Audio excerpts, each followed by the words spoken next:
ദൈവനാമത്തിന്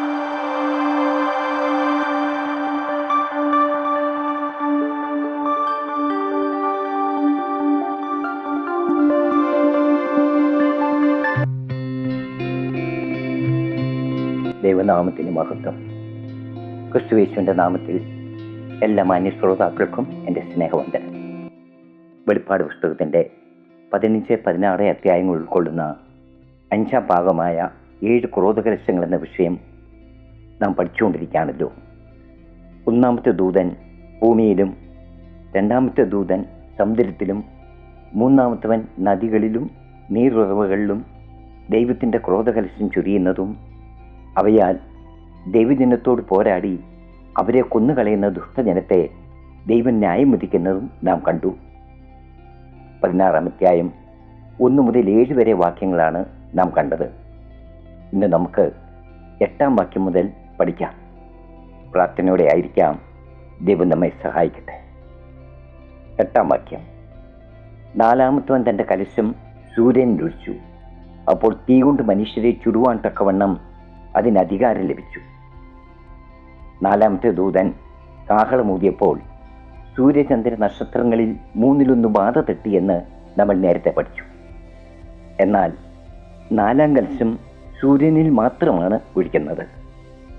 അതിൻ്റെ ഫലമായി തീ കൊണ്ട് മനുഷ്യരെ ചുടുവാൻ തക്കവണ്ണം സൂര്യന് അധികാരം ലഭിച്ചു എന്ന് പറഞ്ഞിരിക്കുന്നു. സൂര്യനിൽ സംഭവിക്കുന്ന മാറ്റങ്ങളും അതുപോലെ തന്നെ അന്തരീക്ഷ മണ്ഡലത്തിലുണ്ടാകുന്ന വ്യതിയാനങ്ങളും സൂര്യൻ്റെ ചൂട് വർദ്ധിച്ച് അതികഠിനമായി ഭൂമിയിൽ പതിക്കുവാൻ കാരണമാകുന്നു എന്ന് നമുക്കറിയാം. 9-ാം വാക്യം. മനുഷ്യർ അത്യുഷ്ണത്താൽ വെന്തുപോയി. ഈ ബാധകളുടെ മേൽ അധികാരമുള്ള ദൈവത്തിൻ്റെ നാമത്തെ ദുഷിച്ചതല്ലാതെ അവന് മഹത്വം കൊടുപ്പാൻ തക്കവണ്ണം മാനസാന്തരപ്പെട്ടില്ല. അതികഠിനമായി ചൂട് ഭൂമിയിൽ പതിക്കിയാൽ അത്യുഷ്ണത്താൽ മനുഷ്യർ വെന്തുപോകുന്നു. സൂര്യാഘാതം നിമിത്തം വർഷാവർഷം അനേകരും ലോകത്തിൽ മരണപ്പെട്ടുകൊണ്ടിരിക്കുന്നു. നമ്മുടെ രാജ്യത്ത് പോലും ഈ വിധം മനുഷ്യർ മരണപ്പെടുന്നത് നാം കാണുന്നുണ്ട്. അതിഭയങ്കരമായ ചൂടിനാൽ പരവശരായി മനുഷ്യർ നെട്ടോട്ടം ഓടുമ്പോഴും ഈ ബാധയിൽ നിന്നും വിടുവിക്കുവാൻ കഴിയും വിധം ഈ ബാധയുടെ മേൽ അധികാരമുള്ള ദൈവത്തിൽ ആശ്രയിക്കാതെ ഹൃദയം കഠിനപ്പെടുത്തി അവനെ ദുഷിക്കുകയാണ് ചെയ്യുന്നത്. 10-ാം വാക്യം. 5-ാമത്തവൻ തൻ്റെ കലശം മൃഗത്തിൻ്റെ സിംഹാസനത്തിന്മേൽ ഒഴിച്ചു. അപ്പോൾ അതിൻ്റെ രാജ്യം ഇരുണ്ടുപോയി. 5-ാം കാഹളം പൈശാചിക മണ്ഡലത്തെ ബാധിക്കുന്നത് പോലെ 5-ാം കലശവും മൃഗത്തിൻ്റെ സിംഹാസനത്തിന്മേലാണ് ഒഴിക്കുന്നത്. അപ്പോൾ അതിൻ്റെ രാജ്യം ഇരുണ്ടുപോയി. മൃഗത്തെക്കുറിച്ച് 13-ാം അധ്യായത്തിൽ വിശദമായി നാം പഠിച്ചു.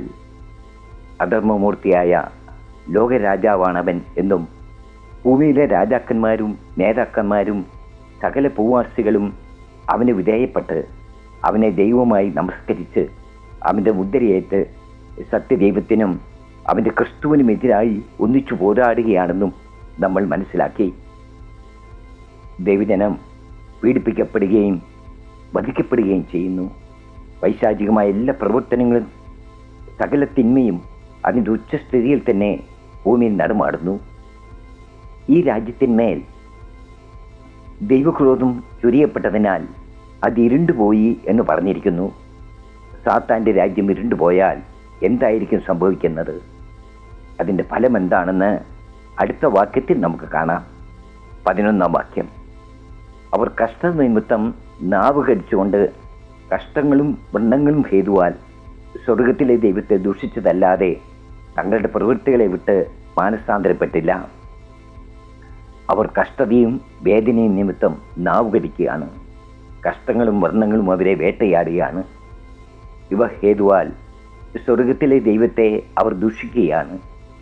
അല്ലാതെ അവരുടെ പ്രവൃത്തികളെ വിട്ട് അവർ മാനസാന്തരപ്പെടുന്നില്ല. സാത്താനാൽ ഭരിക്കപ്പെടുന്ന ഒരുവന് കഷ്ടങ്ങളും വേദനകളും വർദ്ധിക്കും തോറും ഹൃദയം കഠിനമാക്കുവാനല്ലാതെ മാനസാന്തരപ്പെട്ട് ദൈവത്തിലേക്ക് തിരിയുവാൻ അവന് കഴിയുകയില്ല. അവൻ നിത്യനാശത്തിനായി ഒരുക്കപ്പെടുകയാണ് ചെയ്യുന്നത്. മിസ്രൈമിലെ ഫറവോന് സംഭവിച്ചതുപോലെ. 12-ാം വാക്യം. 6-ാമത്തവൻ തൻ്റെ കലശം യൂഫ്രാത്തീസ് എന്ന മഹാനദിയിൽ ഒഴിച്ചു. കിഴക്കുനിന്ന് വരുന്ന രാജാക്കന്മാർക്ക് വഴി ഒരുങ്ങേണ്ടതിന് അതിലെ വെള്ളം വറ്റിപ്പോയി. 6ാം കാഹളം യൂഫ്രാട്ടീസ് നദിയുമായി ബന്ധപ്പെട്ടായിരുന്നത് നാം കണ്ടു.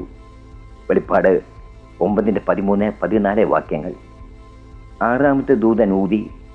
അപ്പോൾ ദൈവസന്നിധിയിലെ സ്വർണ്ണപീഠത്തിൻ്റെ കൊമ്പുകളിൽ നിന്ന് ഒരു ശബ്ദം കാഹളമുള്ള 6ാം ദൂതനോട്, യൂഫ്രാട്ടീസ് എന്ന മഹാനദീ തീരത്ത് ബന്ധിച്ചിരിക്കുന്ന 4 ദൂതന്മാരെയും അഴിച്ചുവിടുക എന്ന് പറയുന്നത് ഞാൻ കേട്ടു.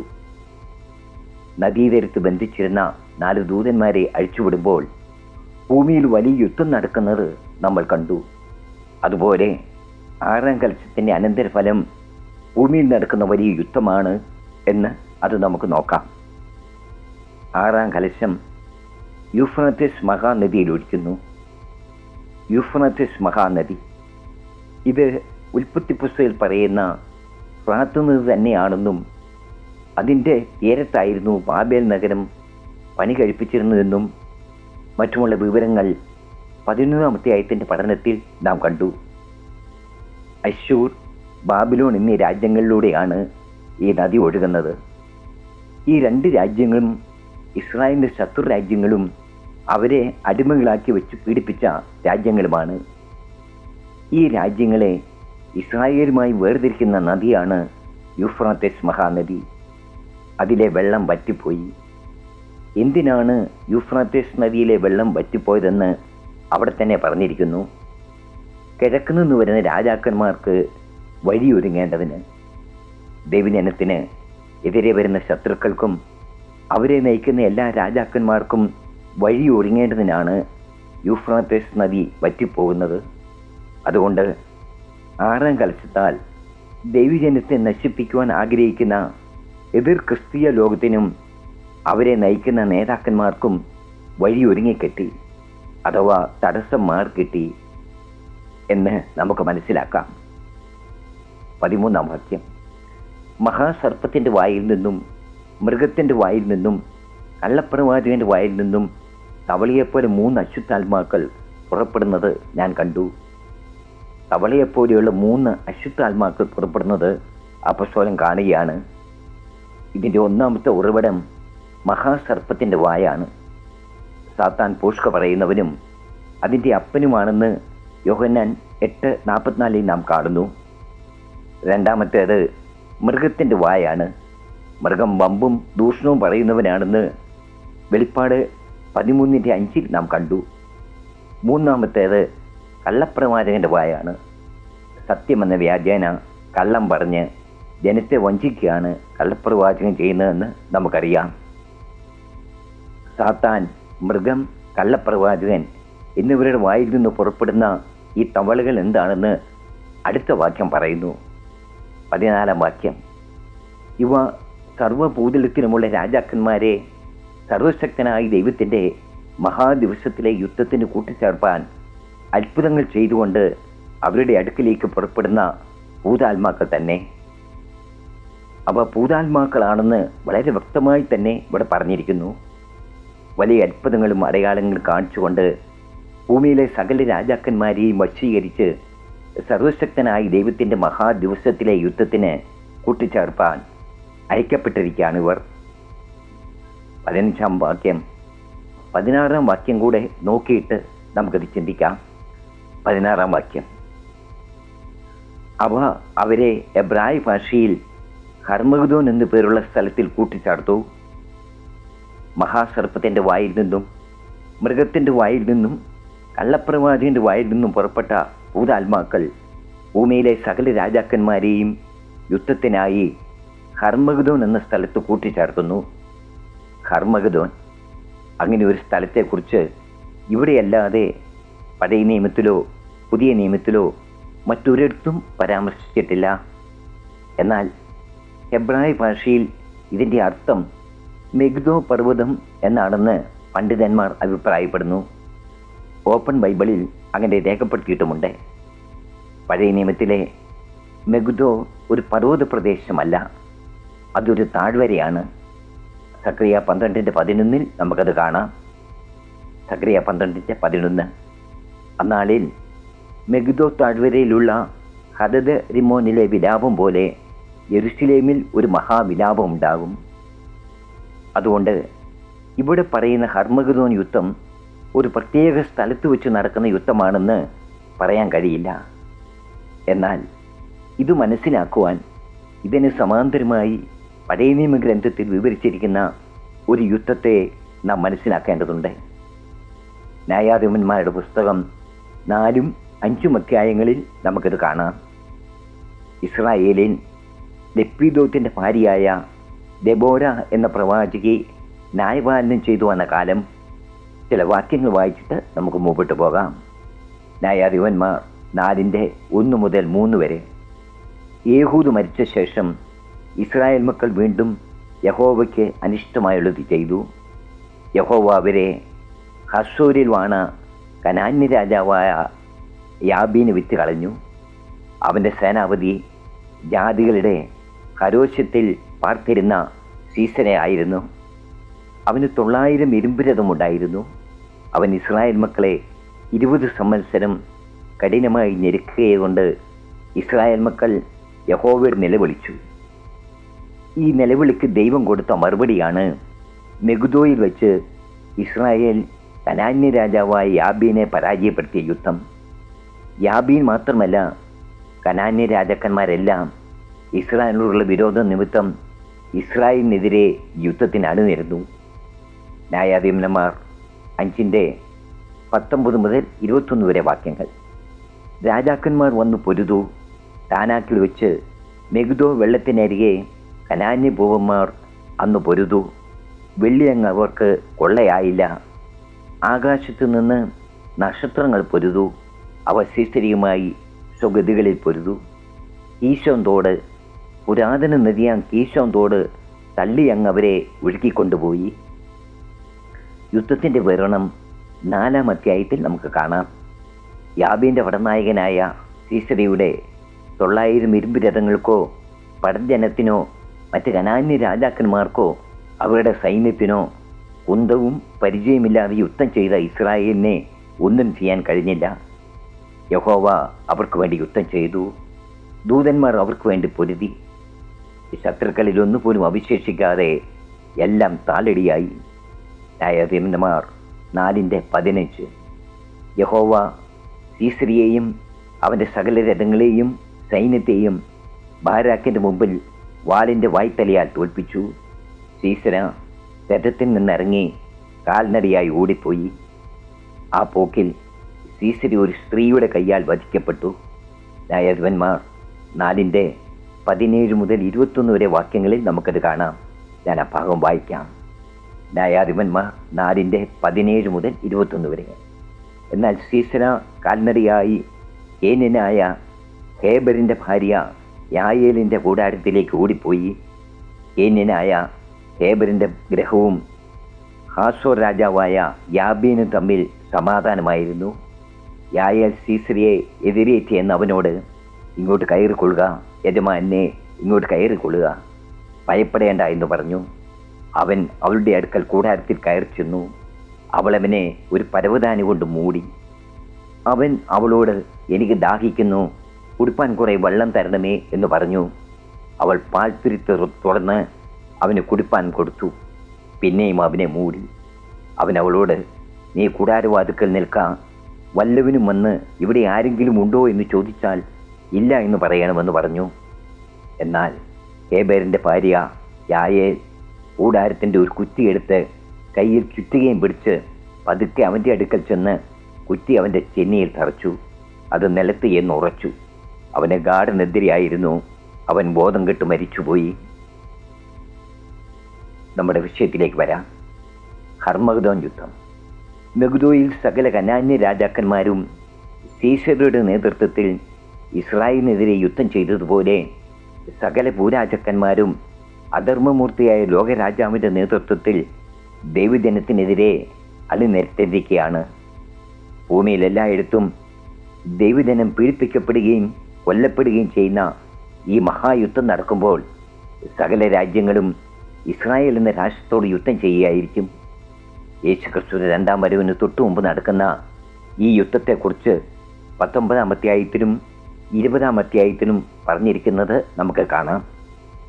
കർത്താവിൻ്റെ രണ്ടാം വരവോടെ ഈ യുദ്ധത്തിന് അന്ത്യം കുറിക്കും. ദൈവത്തിൻ്റെ മഹാദിവസത്തിലെ യുദ്ധം എന്ന് 14-ാം വാക്യത്തിൽ പറഞ്ഞിരിക്കുന്നത് ശ്രദ്ധിക്കുക. ഇനി നമുക്ക് 15-ാം വാക്യം നോക്കാം. ഞാൻ കള്ളനെ പോലെ വരും, തൻ്റെ ലജ്ജ കാണുമാറ് നഗ്നരായി നടക്കാതിരിപ്പാൻ തൻ്റെ ഉടുപ്പ് സൂക്ഷിച്ചും ജാഗരിച്ചും കൊള്ളുന്നവൻ ഭാഗ്യവാൻ. ഞാൻ കള്ളനെ പോലെ വരും. തൻ്റെ വരവ് നനച്ചിരിക്കാത്ത സമയത്തായിരിക്കുമെന്നും അതുവരെ നിങ്ങളുടെ ഉടുപ്പ് സൂക്ഷിച്ചും ജാഗരിച്ചും ഇരിക്കണമെന്ന് വ്യക്തിപരമായി ഓരോ വിശ്വാസിയെയും പ്രബോധിപ്പിക്കുകയാണ് കർത്താവ് ഇവിടെ. ഉടുപ്പ് സൂക്ഷിക്കുക, രക്ഷാവസ്ത്രം നഷ്ടമാകാതെ സൂക്ഷിക്കുക. ലവോദിക്ക സഭയിലെ വിശ്വാസികൾ ഈ ഉടുപ്പ് നഷ്ടമാക്കി അവരുടെ നഗ്നതയുടെ ലജ്ജ വെളിവാക്കി നടന്നവരാണ്. സഭയ്ക്കുള്ള ദൂത് പഠിച്ചപ്പോൾ നാം ഇത് കണ്ടു. അതുപോലെ നടക്കാതിരിക്കുന്നവൻ ഭാഗ്യവാനെന്ന് കർത്താവ് സഭയെ ഓർമ്മിപ്പിക്കുകയാണ്. 17-ാം വാക്യം. ഏഴാമത്തവൻ തൻ്റെ കലശം ആകാശത്തിൽ ഒഴിച്ചു. അപ്പോൾ സംഭവിച്ചു തീർന്നു എന്നൊരു മഹാശബ്ദം ദേവാലയത്തിലെ സിംഹാസനത്തിൽ നിന്ന് വന്നു. 7-ാം കാഹളം ഊതിയപ്പോൾ എല്ലാറ്റിനും സമാപ്തി കുറിച്ചുകൊണ്ട് ലോകരാജ്യത്വം ദൈവത്തിനും അവൻ്റെ ക്രിസ്തുവിനും ആയിത്തീർന്നിരിക്കുന്നു എന്നൊരു മഹാഘോഷം സ്വർഗത്തിൽ കേട്ടു എന്ന് നമ്മൾ കണ്ടു. അതുപോലെ ഇവിടെ 7-ാം കലശം ആകാശത്തിൽ ഒഴിക്കുമ്പോൾ സംഭവിച്ചു തീർന്നു എന്ന് ദേവാലയത്തിലെ സിംഹാസനത്തിൽ നിന്ന് കേൾക്കുന്നു. സിംഹാസനത്തിൽ നിന്ന് വന്നതുകൊണ്ട് ഇത് ദൈവത്തിൻ്റെ ശബ്ദമാണെന്നുള്ളത് വ്യക്തമാണ്. 18-ാം വാക്യം. മിന്നലും നാദവും ഇടിമുഴക്കവും വലിയ ഭൂകമ്പവും ഉണ്ടായി. ഭൂമിയിൽ മനുഷ്യർ ഉണ്ടായതു മുതൽ അതുപോലെ അത്ര വലുതായൊരു ഭൂകമ്പം ഉണ്ടായിട്ടില്ല. ദൈവകോപം പൂർണ്ണമായി ഭൂമിയിൽ ചൊരിയപ്പെടുകയാണ്. ഭൂമിയിൽ മനുഷ്യർ ഉണ്ടായതു മുതൽ ഉണ്ടാകാത്ത അത്ര വലിയ ഭൂകമ്പം. ഈ ഭൂകമ്പത്തെക്കുറിച്ച് 6-ാം അധ്യായത്തിലും 11-ാം അധ്യായത്തിലും നാം കണ്ടതാണ്. 19-ാം വാക്യം. മഹാനഗരം 3 അംശമായി പിരിഞ്ഞു, ജാതികളുടെ പട്ടണങ്ങൾ വീണുപോയി. ദൈവകോപത്തിൻ്റെ ക്രോധമധ്യമുള്ള പാത്രം മഹാബാബിലോന് കൊടുക്കേണ്ടതിന് അവളെ ദൈവസന്നിധിയിൽ ഓർത്തു. മഹാനഗരം, ഇത് ജെറുസലേമാണെന്ന് പറയുന്നവരുണ്ട്. ജെറുസലേം വിശുദ്ധ നഗരമാണ്. ഈ വിഷയങ്ങളെയൊക്കെ നേരത്തെ നമ്മൾ കണ്ടതാണ്. എതിർ ക്രിസ്തീയ ലോകത്തെയാണ് മഹാനഗരമെന്ന് പറഞ്ഞിരിക്കുന്നതെന്ന് 11:8 നാം കണ്ടു. ഇനി 17, 18 അധ്യായങ്ങൾ പഠിക്കുമ്പോൾ കൂടുതൽ നമുക്ക് മനസ്സിലാക്കാം. ജാതികളുടെ പട്ടണങ്ങൾ വീണുപോയി. ആഡംബരത്തിനും സുഖലോലുപതയ്ക്കുമായി മനുഷ്യൻ കെട്ടിപ്പൊക്കിയിരുന്ന എല്ലാ പട്ടണങ്ങളും തകർന്നടിയുന്നു.